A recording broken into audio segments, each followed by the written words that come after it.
What is going on, everybody, and welcome to the show. I'm your host, Big T, right here with all of you guys today, and this is your WWE Friday Night SmackDown review and results show for today, Friday, July 14, 2023. Jey Uso Superkicks the Wiseman, Paul Heyman. So yeah, things are really going down in the bloodline, huh? We'll talk about this and so much more right here on Beyond the Ring with Big T, so just stay right where you are. We'll hit the introductions, we'll get this party started and everything else in your WWE Friday Night SmackDown review and results show for today, Friday, July 14, 2023. Will be coming your way next. Don't go away. I will be right back.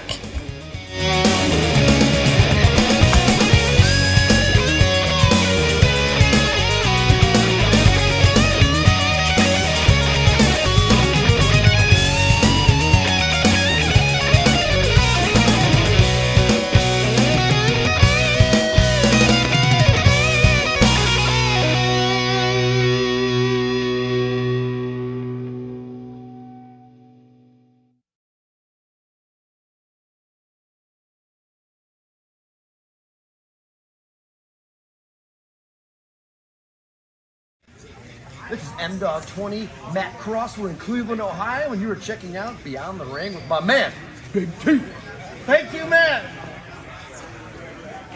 Big T.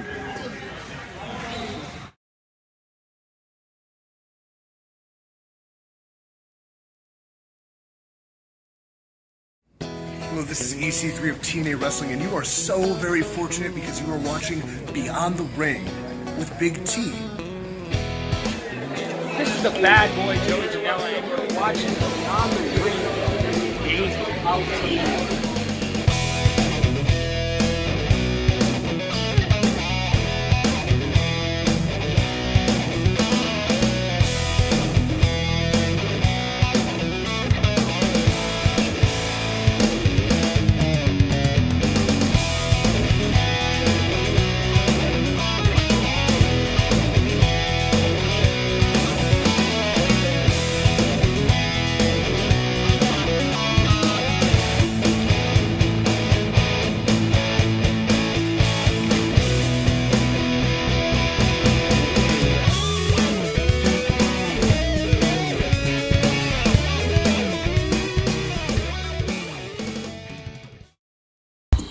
How's everybody doing out there tonight? Hope everybody's ready for WWE Friday Night SmackDown, because we're going to talk about it. Alrighty, folks. So, welcome to the show. I'm your host, Big T. We're right here with all of you guys today. And this is your WWE Friday Night SmackDown review results show for today, Friday, July 14th, 2023. So, first off, guys, just want to tell you, you want to check out my website, beyondtheringwithbigt.com, call into the show live on Skype, using BigT_119, following me on Twitter, Facebook, Instagram. All the social media handles are right there and in the description down below. And if you guys want to donate to the show, that is something that you guys can do. There's a PayPal link at the top of the description of this video and every single video that I do. And there's a PayPal button on my YouTube homepage. Any amount that you guys can donate, big or small, would be very much appreciated. It really helps the show out. And it'll keep the great content coming your way. So please donate right now. Thank you guys. And let's get on and get this party started here. So, as far as what we had coming up on the show, WWE Friday Night SmackDown for Friday, July 14, 2023, is coming to us live from the PNC Arena in Raleigh, North Carolina. So, just trying to get my phone plugged in to get it charged, but I can't see. Alright, there we go. Alright, sorry about that, guys. Because I just realized, there we go. Needed to get that going so I have my battery charged up. Okay, undisputed WWE Universal Champion Roman Reigns blindsided Jey and Jey Uso last week while taking the stand in his tribal court. Which ultimately ended with, Roman Reigns, with Jey Uso being taken to a medical facility. As a result, Jey Uso dared Roman Reigns to face him and put his title on the line, and tonight he will be making his first appearance on WWE programming since then. So, got that. The Women's Championship will also be on the line tonight as Women's Champion Asuka defends against Bianca Belair. Bianca Belair has made her intentions of recapturing gold crystal clear to WWE official Adam Pearce after she was dethroned by Asuka at WWE Night of Champions back in May. It even caused a double disqualification when she was provoked by Charlotte Flair during a women's title match between her and Asuka 2 weeks ago. Pretty Deadly and the Brawling Brutes have found themselves at odds over the past few weeks in light of the ongoing issues between Sheamus and Pretty Deadly's newfound ally, United States Champion Austin Theory. Tonight, the two parties look to put their issues to rest as Kit Wilson and Elton Prince take on Sheamus and Ridge Holland. After coming up short against Edge last week, on last week's episode of SmackDown, Grayson Waller looks to redeem himself as he collides with AJ Styles and Santos Escobar and Butch in the first of two Fatal 4-Way matches in the United States Championship Invitational. The second of those matches will take place next week, and the winners of both matches will square off to determine the new number one contender for Austin Theory's United States Championship. So there's your lay of the land, guys. That's what we got coming up. So now we can get right on into this and get everything going. Are you ready? Let's do it. All right. We are live. Michael Cole and Wade Barrett greet audiences at home as Bianca Belair makes her way to the ring. So Bianca Belair and Charlotte Flair, they make a deal.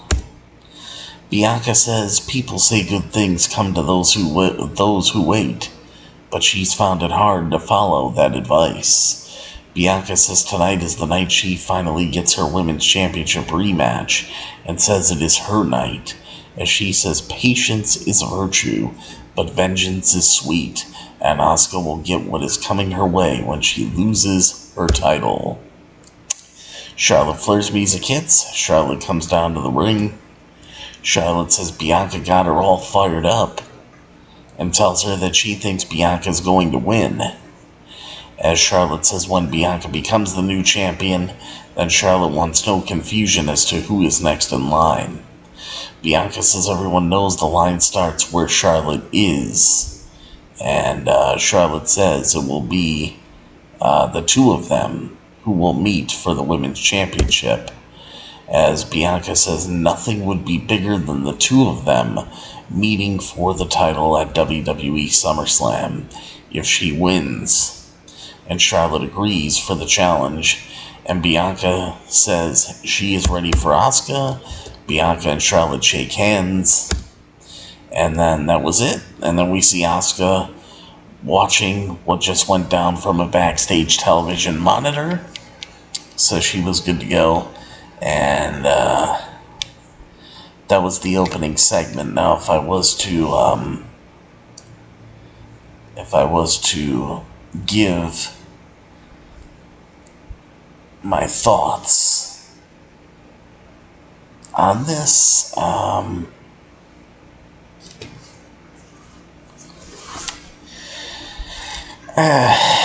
mean, guys, it was an alright segment, but I mean, you just knew after watching that, you're like, yeah, there's no way Bianca's winning the championship. And then it got me thinking, to where having Charlotte in this mix, Charlotte's already faced Asuka. It ended in disqualification or whenever they faced each other, right before Money in the Bank in London. And then, Charlotte's been wanting her shot, Bianca's been wanting her shot, so now here's Bianca getting her shot.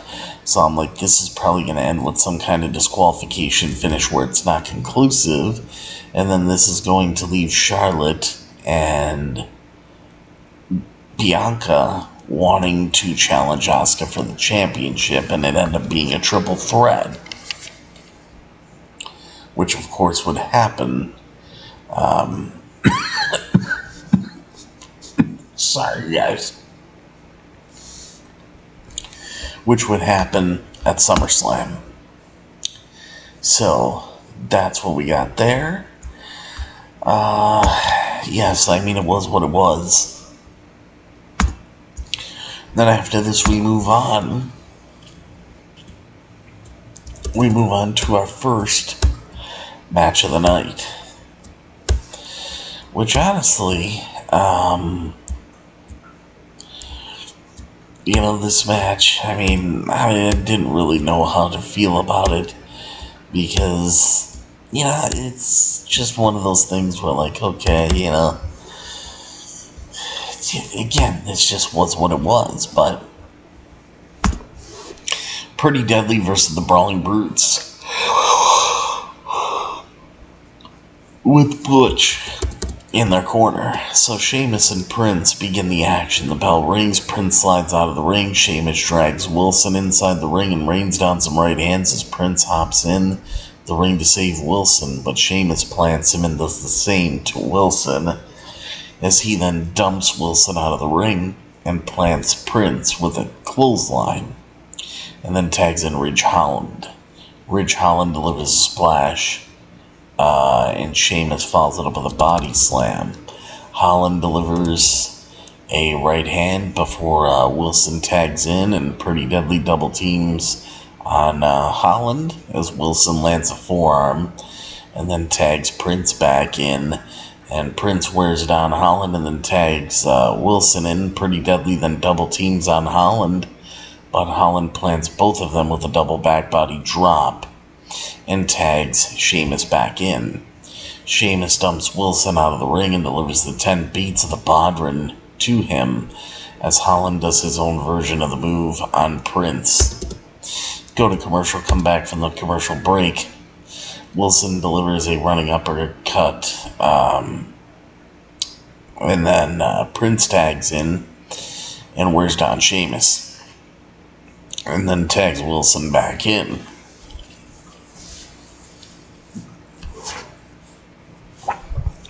Wilson delivers a kick, but Sheamus gets him in an electric chair position and plants him.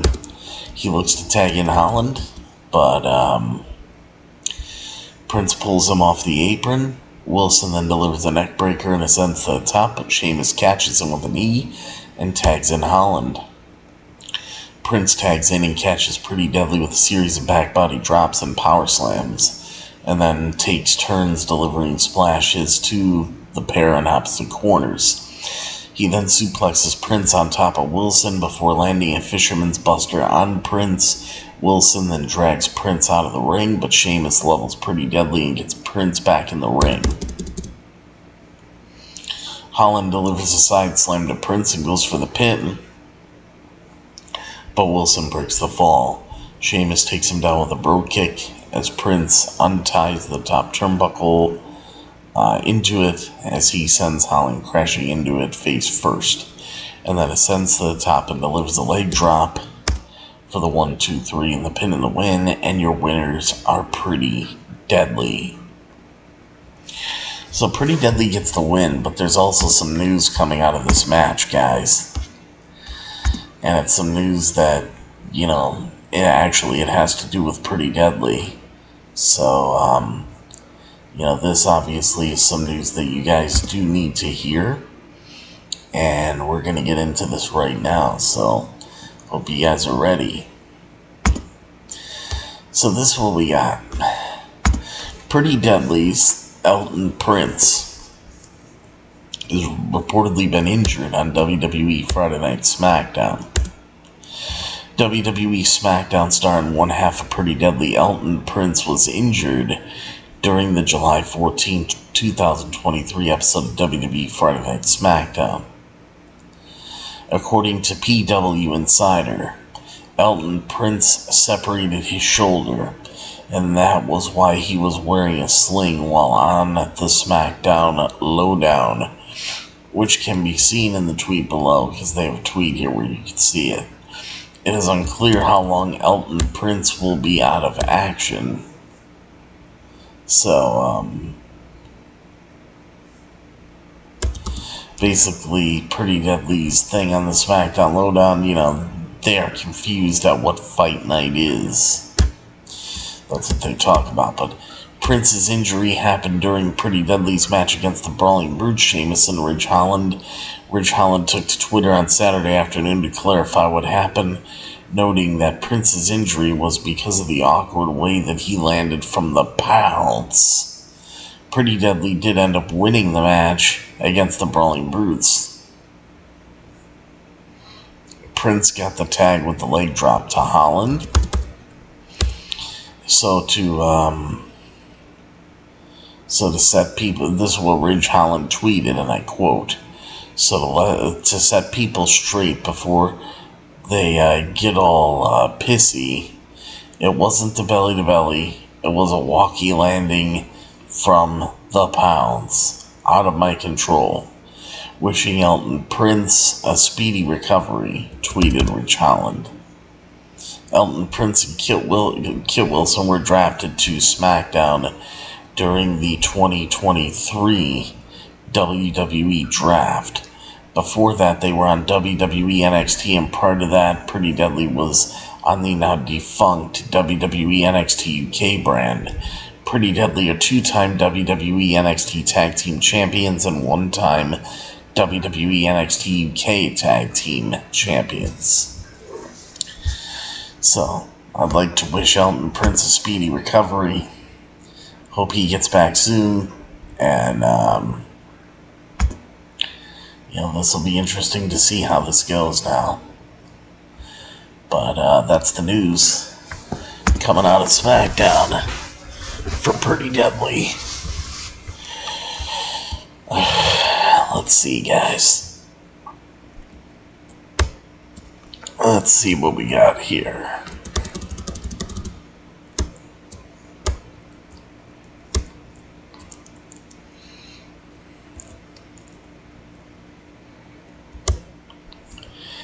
I am looking.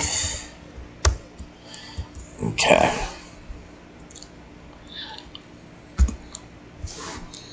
So now we go to commercial. We come back from the commercial break. We had a video package recapping what happened during Roman Reigns' trial in tribal court last week. Michael Cole then provides a medical update on Jey Uso and says he will be out of action for the foreseeable future as the result of a ruptured rib. We then head backstage to Charlotte Flair with the suitcase in hand as she runs into Adam Pearce and explains that she will be leaving the arena ahead of the SmackDown or the Women's Championship match later tonight because she is confident that she will get her SummerSlam match against Bianca. Bayley and Io Sky then walk in, and Bayley says Charlotte is not the only one who's confident tonight, as Io brings attention to her Money in the Bank briefcase. Charlotte has a change of heart and then decides to stay at the arena. So now we go back to ringside. Zelina Vega heads down to the ring. Bayley with a lock, of Shotzi's hair in her hand. That she cut off last week. And Io Sky followed. So now we got Bayley with Io Sky in her corner, going one-on-one against Zelina Vega. And this match was garbage. Just straight up honest, it was garbage. The bell rings and Bayley sends Zelina into the middle turnbuckle face first as the action spills to the outside, and Bayley sends Zelina crashing into the announce desk face first as she looks to drag Zelina back into the ring. But Zelina catches her with a few forearms and ascends to the top. She then lands a meteor and then follows it up with a Hurricane Rana and a twisting neckbreaker. Bayley then sends Zelina's face bouncing off the ropes and follows it up with the Rose Plant for the 1, 2, 3 and the pin in the win. Your winner is Bayley. Shotzi, after Bayley wins, Shotzi then appears on the Titantron and asks Bayley if she thinks she's really scared of her. Shotzi grabs a razor and says she's in control before shaving her hair off. I mean, holy shit, Shotzi shaves her head on WWE Friday Night SmackDown, and the wrestling world reacts.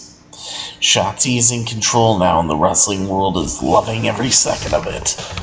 On Friday's WWE Friday Night SmackDown episode, after Bayley defeated Zelina Vega in a singles match, albeit a quick one too, Shotzi appeared on the Titantron via a pre-recorded vignette, where she shaved her head while proclaiming that she has seized control of her career while shaving her head.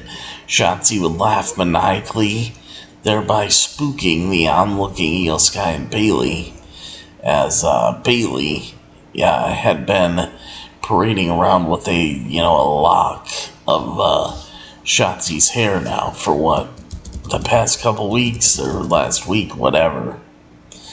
But the vignette began with Shotzi referencing the moment when Bayley held her down and cut off a lock of her hair. And Shotzi says, "Bayley, you thought cutting my hair would intimidate me, scare me?" Shotzi says, "You probably think you have some sort of control over me. Do I look scared to you? Do I look like someone you can control?" At this point, Shotzi began screaming frantically as she pulled out a trimmer and shaved off her head, as the video ended with Shotzi acknowledging that she was a little weird and that Bayley was not scared of her. It was later revealed on social media that Shotzi shaved her head to show solidarity with her sister, who is currently in chemotherapy as part of her battle with cancer. As seen in an Instagram stories post below, Shotzi wrote, "I love you, sister. You are my inspiration." And it's a split picture of Shotzi, shaving her head, and then her sister on the bottom there of the picture, with her head shaved. So, wrestling world actually applauds Shotzi here. Barely moments after Shotzi's vignette dropped on WWE Friday Night SmackDown, scores of wrestlers from across promotions praised her for her selflessness or her selfless and courageous act. While independent wrestling star Steph DeLander wrote, Shotzi is a fucking superhero. I've been in love for years. Impact Wrestling star Trinity Fatu tweeted, get 'em shots. Others such as Scarlett Bordeaux and Joe Gacy praised Shotzi as well, with Joe Gacy acknowledging that Shotzi was firmly in control. Now, meanwhile, Mercedes Varnado, a former rival of Shotzi in WWE, was paying close attention to the segment as well. Scarlett Bordeaux tweeted out, Miss Shotzi Blackheart, ladies and gentlemen. Joe Gacy tweeted out, I can appreciate what Shotzi is dealing with mentally, but I do believe that she is firmly in control with an upside-down smiley face. So the rivalry between Damage Control and Shotzi intensified on the June 30th episode of WWE Friday Night SmackDown. July 1st episode of WWE Friday Night SmackDown, where Bayley put Shotzi in where Bayley put her women's Money in the Bank ladder match spot up for grabs in a match against Shotzi. Initially, Bayley was skeptical to accept Shotzi's unique challenge until Io Sky accepted it, on Bayley's behalf, causing tensions between Damage Control members. Ultimately, after Bayley defeated Shotzi to retain her spot in the ladder match, Damage Control would then ambush Shotzi in the backstage area and giving Bayley the opportunity to cut off one of Shotzi's, big locks of hair. Now, the segment was the last Shotzi sighting on WWE programming until Friday's show. It appears WWE could be building towards a grudge match between Bayley and Shotzi, possibly at the upcoming SummerSlam premium live event. If that would be for SummerSlam, I'm sure that would be like a pre-show deal, but I don't think that'll be on SummerSlam at all. Just to be honest. But anyway, as we go along here, this is the best part and the best segment of the night right here. I mean, this was awesome.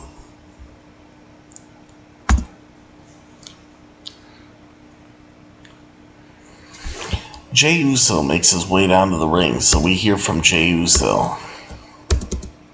Jey says himself and Jimmy were inseparable growing up. Jey says having brothers is a great thing, but something about being twins makes it special.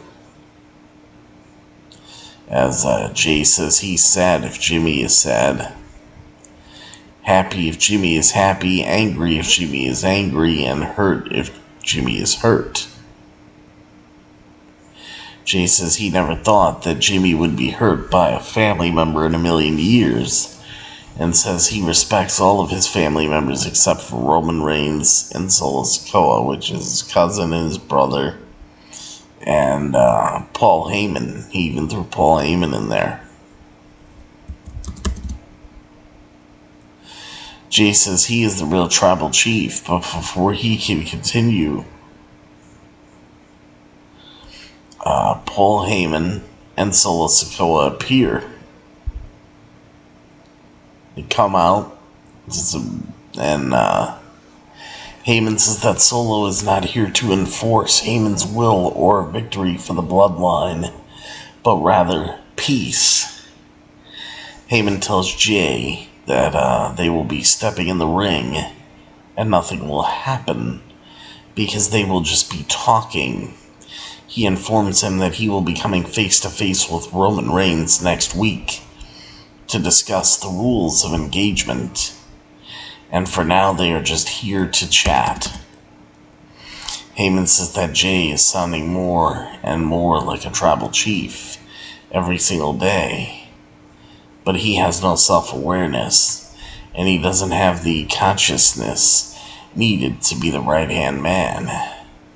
As he tells Jey what happened to Jimmy is all his fault, and he was the one who opposed Roman Reigns, as he sends a message directly to Jimmy and reiterates his point, telling him what happened to him is on his twin brother. As he questions how anyone in Jey's family will ever be able to forgive him. And then Heyman passes the mic over to Solo Sikoa after he calls for it. Solo, man, a few words though, says he tells Jey what happened to Jimmy is his fault. And he says he will never forgive Jey. And then at this point, Jey has had enough and he delivers a forearm to Solo. And he super kicks him out of the ring, leaving Paul Heyman face to face with Jey. So Jey gears up to attack Heyman, but Solo blindsides him and fires off some stomps. Jey then fires off some right hands on Solo. And then Jey delivers a super kick right to Paul Heyman. And a tope suicida to Solo on the outside. So, tope suicida to Solo on the outside. He eyes a chair in the middle of the ring and picks it up as he stares down Heyman. He looks to strike but sees Solo coming and hits him with it instead, forcing Solo and Paul Heyman to retreat. Austin Theory. I mean, that was a great segment, by the way. That segment was absolute gold. Anything with the bloodline, guys. Anything with the bloodline is just absolutely incredible stuff. I can't get enough of it. It's the best story going. I mean, how could anybody not want to see more of the bloodline? I mean, in all reality, how could you not want more bloodline? I know I do. Austin Theory then makes his way down to the ring and joins the commentary desk. AJ Styles, Santos Escobar, Butch, and Grayson Waller follow. So now we got Grayson Waller, AJ Styles, Santos Escobar, and Butch in a first-round match. Fatal 4-way match for the United States Championship Invitational. So let's see what we got here in this fun little Fatal 4-way, shall we? Because actually, this one was fun. What I mean a fun match. So let's take a look at what we got here, guys. Alright, let's take a look. Let's see.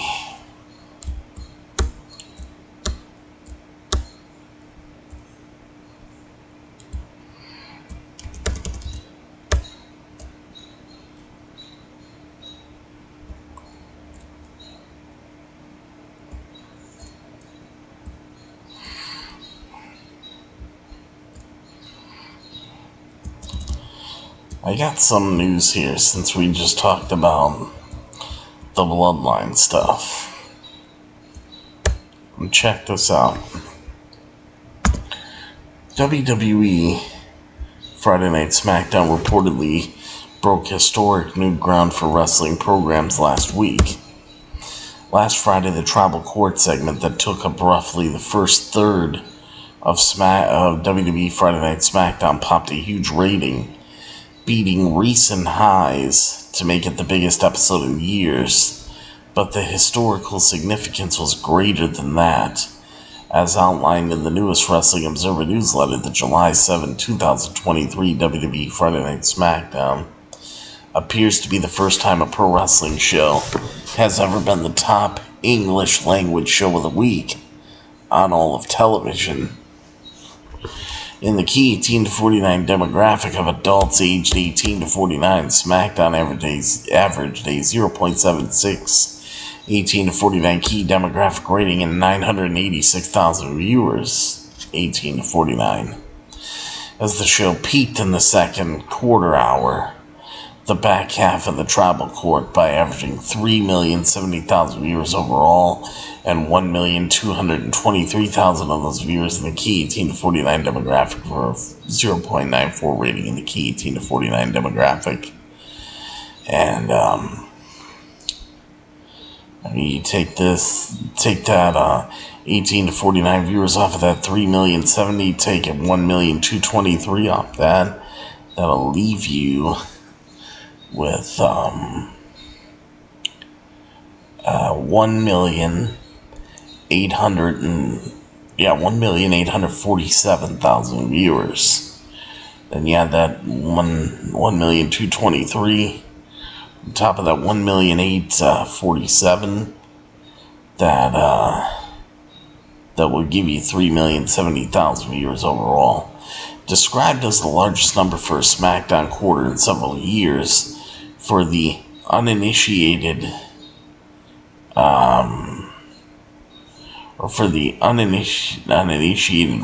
ratings, the ratings are there to be the metric by which ad rates are set. So since younger viewers are believed to have more buying power and less brand loyalty, the 18 to 49 key demographic has become the main one tracked by the TV industry. According to the Wrestling Observer newsletter, the only other time a wrestling show could have conceivably ranked first across all television for a given week was during the initial pro wrestling TV boom in the early 1950s, where there was at least one season where one of the network wrestling shows came in 10th place. Wrestling shows have topped the cable ratings pretty much as long as the cable ratings have been a thing, and regional wrestling shows have been the top show in their local markets, most famously in Memphis, Tennessee. But even the high water mark for viewership of a wrestling show was the February 1988 main event special, Saturday night's main event special, airing in prime time with a Hulk Hogan versus Andre the Giant main event that averaged 33 million viewers while placing 32nd for the week on television. Unbelievable. So that goes to show you how much influence the bloodline has on SmackDown. But now let's get into this. With this fatal four-way, the bell rings and Grayson Waller delivers a right hand to Butch as Waller dares AJ and Escobar to come at him.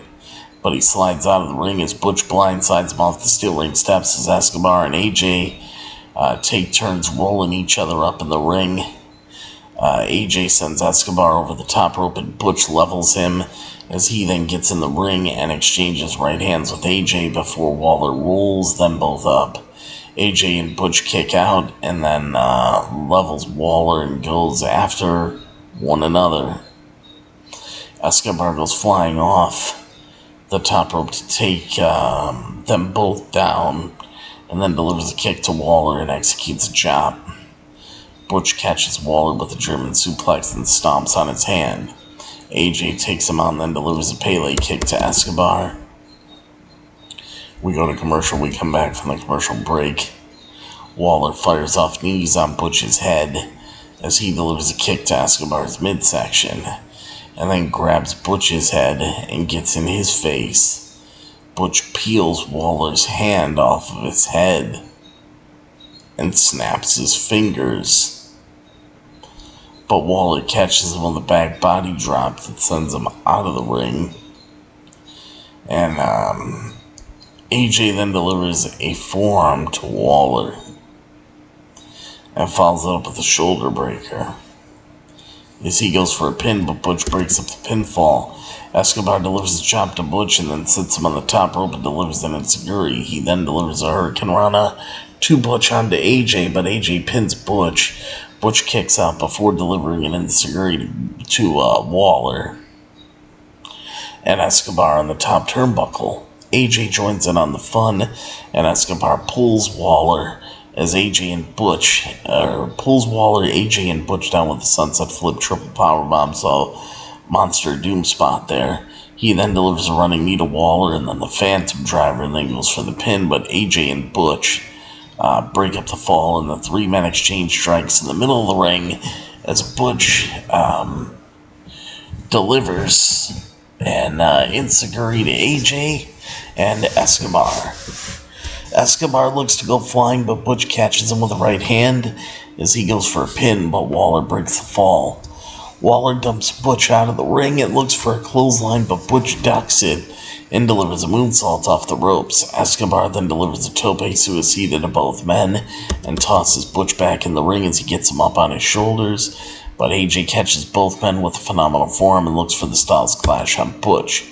Karrion Kross then appears on the Titantron and is attacking Carl Anderson and Luke Gallows as he slides out of the ring to help his teammates. Meanwhile, in the back, Grayson Waller delivers a rolling stunner to Butch as Escobar then catches Waller with the splash off the top rope and pins him for the 1-2-3 and the pin of the win.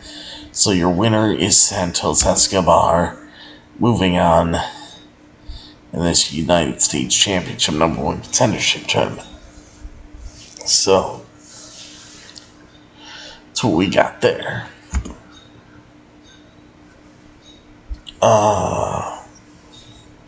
Santos Escobar wins. We go to commercial. We come back from the commercial break, and we then see the OC checking on one another. AJ Styles says things are not over between him and Kross, adding that he will get him back. And so we'll see. But we then head outside the arena as the Street Profits, Montez Ford, and Angelo Dawkins are meeting the limo, arriving at the arena. Bobby Lashley, the almighty Bobby Lashley, emerges from the limo, and the Street Profits and Bobby Lashley greet one another. Lashley asks if they're ready to talk, and the Profits get into Bobby Lashley's limo, and that was that. Is it going to be a new version of the Hurt Business with the Street Profits? Maybe. I don't know. We'll see.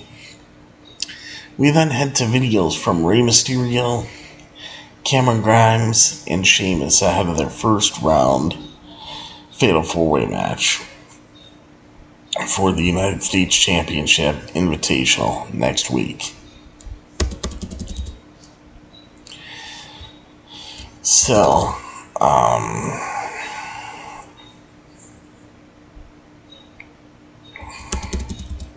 we go back at ringside as LA Knight heads down to the ring, and LA Knight calls for his music to be gotten. LA Knight says he is everywhere all of a sudden.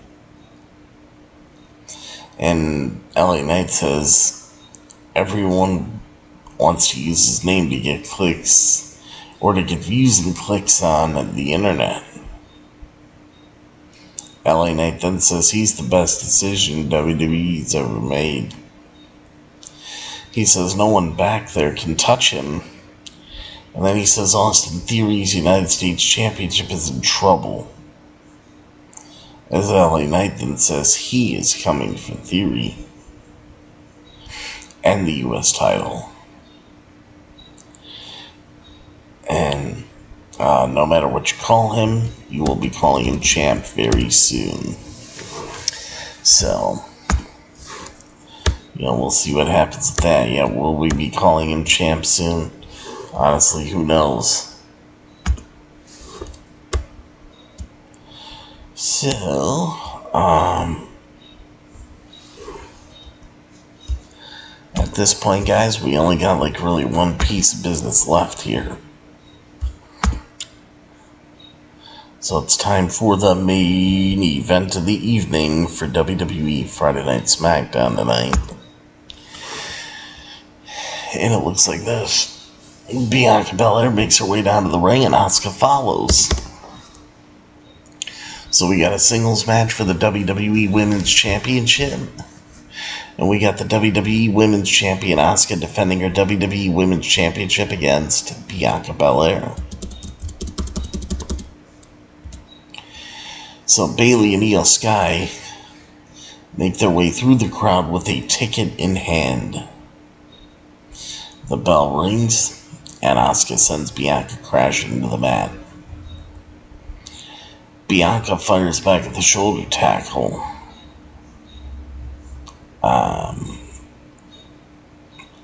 Bianca fires back at the shoulder tackle, but Asuka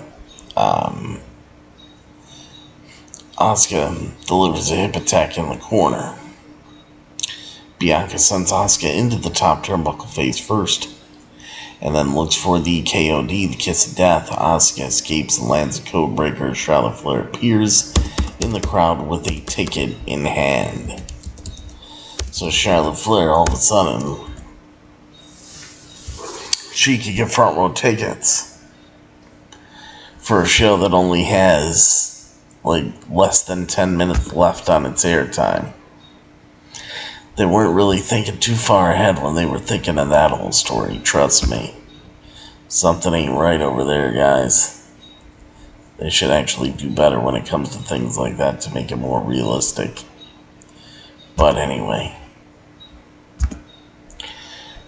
We go to commercial. We come back from the commercial break.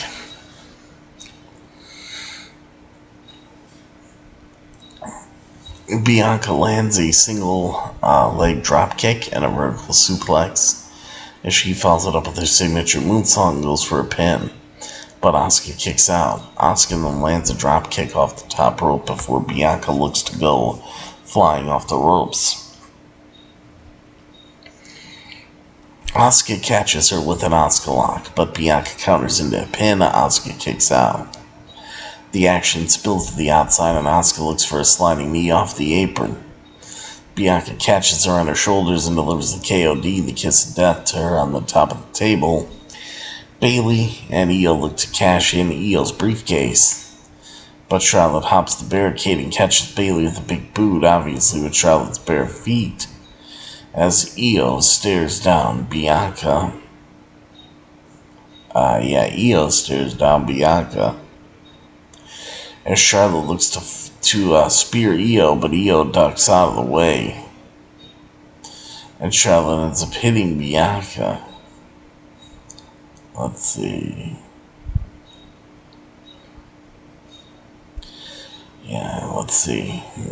Big boot. Io stares down Bianca. Charlotte looks to spear Io, but Io ducks out of the way.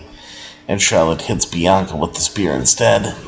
That causes your winner and still WWE Women's Champion as Asuka as a result of a disqualification due to outside interference from Charlotte Flair. See what I mean? Disqualification finish. I just had that gut feeling, and sure enough, that's where they had to go. Can't be original enough. That's where they had to go. They just had to do it. So, obviously, this has to be setting up a triple threat match with Charlotte, Bianca, and Asuka. This has to be where they're going. I couldn't imagine anything else, so that's just me. After the match, Bayley recommends that Io cash in her briefcase, and Io listens to Bayley as Bayley goes to hand the briefcase over to the referee. But before things can be made official, let's see.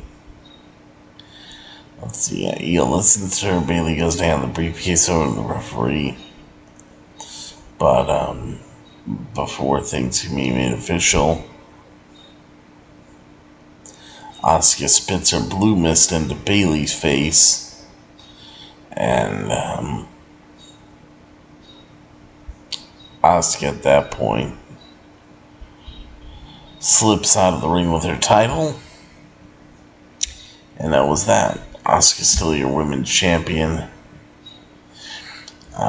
Due to these bullshit, dusty finishes, I just don't know why they gotta have a dusty finish and then another dusty finish just to, get to a triple threat match with these three ladies. But,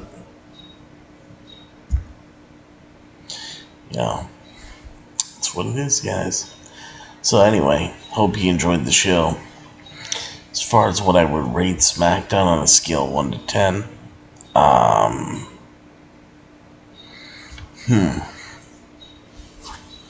mean, the main event wasn't good. They overhyped it and it was nothing. Bayley and Zelina was trash.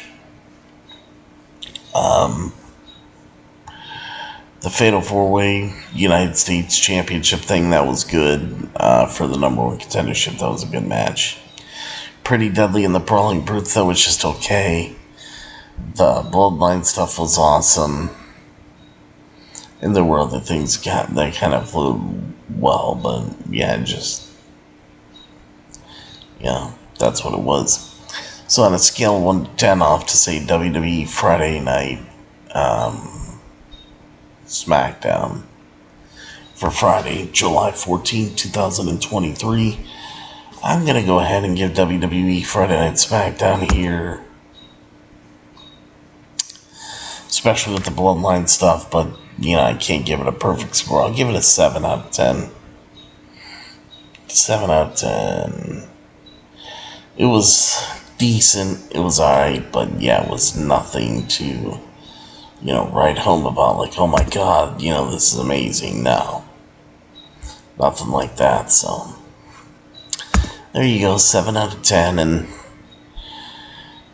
so that wraps up SmackDown. That's how SmackDown ended, the last thing I read, so we're good to go, guys. So hope you enjoyed the show. That's going to do it for me right here on this episode of Beyond the Ring with Big T right here today. So I will see all of you guys next time, and yes, there will be a next time for me right here on Beyond the Ring with Big T.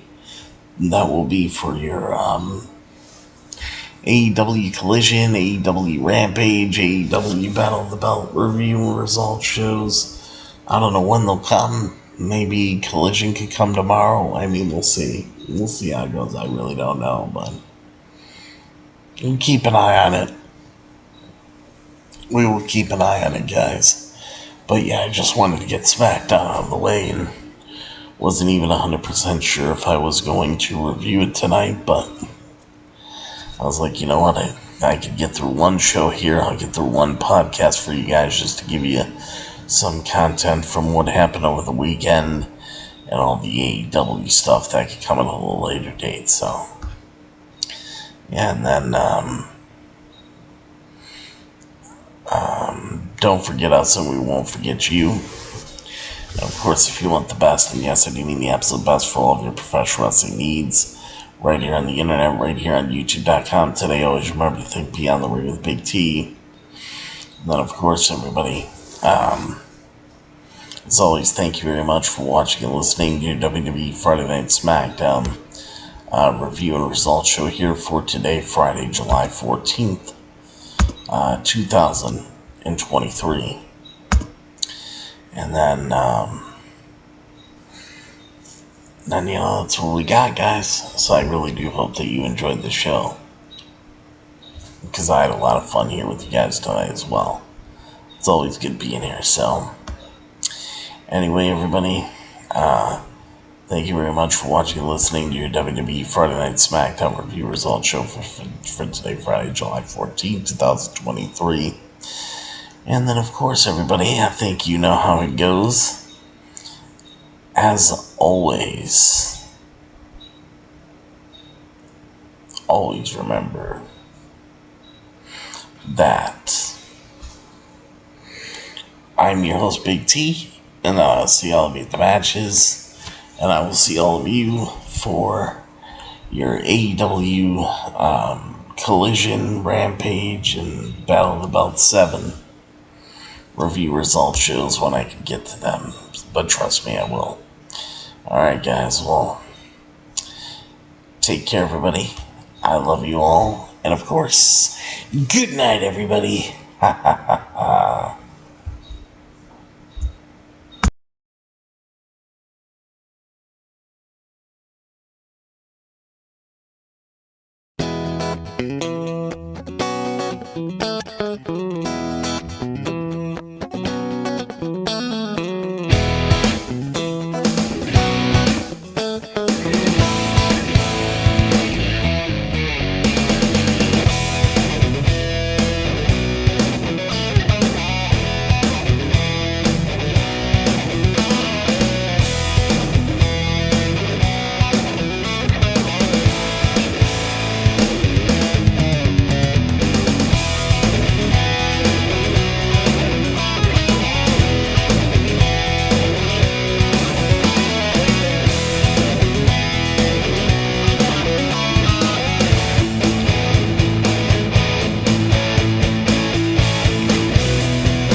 This is M-Dog20, Matt Cross. We're in Cleveland, Ohio, and you were checking out Beyond the Ring with my man, Big T.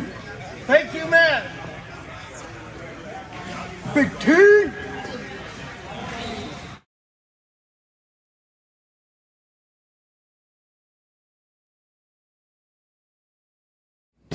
Hello, this is EC3 of TNA Wrestling, and you are so very fortunate because you are watching Beyond the Ring with Big T. This is the bad boy Joey Janela, and you're watching Beyond the Ring. Big T.